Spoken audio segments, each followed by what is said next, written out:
নমস্কাৰ, মই পলাশ চকিদা আপোনালোকক আজিৰ অন্য এক বিষয়ৰ মাজলৈ স্বাগতম জনাইছো।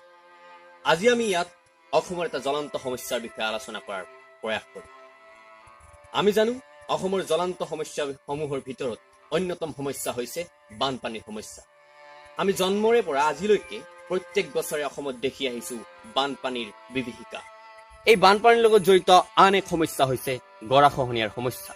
প্ৰত্যেক বছৰে অহা এই বানপানীয়ে অসমৰ জনজীৱনত বাৰুকৈ প্ৰভাৱ বিস্তাৰ কৰি আছে। এই বানপানীৰ লগত অহা গৰাখহনীয়াই অসমৰ বৃহত্তৰ ভূমি অঞ্চল চিৰদিনৰ কাৰণে নিজৰ বুকুত লৈ গৈ আছে। চৰকাৰী হিচাপ মতে 1954 চনৰ পৰা 2019 চনলৈকে অসমৰ প্ৰায় 4,27,000 হেক্টৰ ভূমি নৈৰ বুকুত চিৰদিনৰ কাৰণে জাহ গ'ল। চিৰদিনৰ কাৰণে ইমান মাটি অসমৰ বুকুৰ পৰা হেৰাই গ'ল।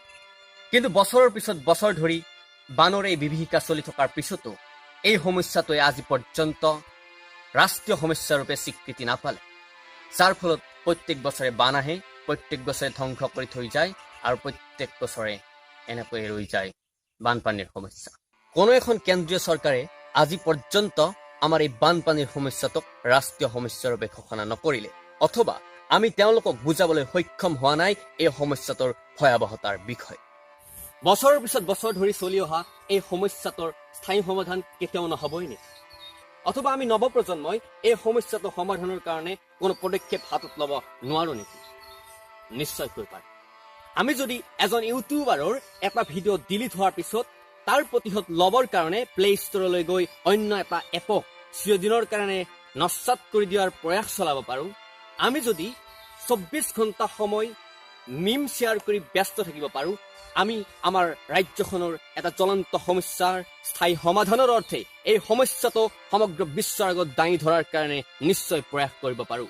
তাৰ কাৰণে আমাক দৰকাৰ হ'ব নিজৰ ৰাজ্যখনৰ প্ৰতি সচেতনতা, নিজৰ সমস্যাসমূহৰ প্ৰতি সচেতনতা। সময় কিন্তু এতিয়াই সমাগত।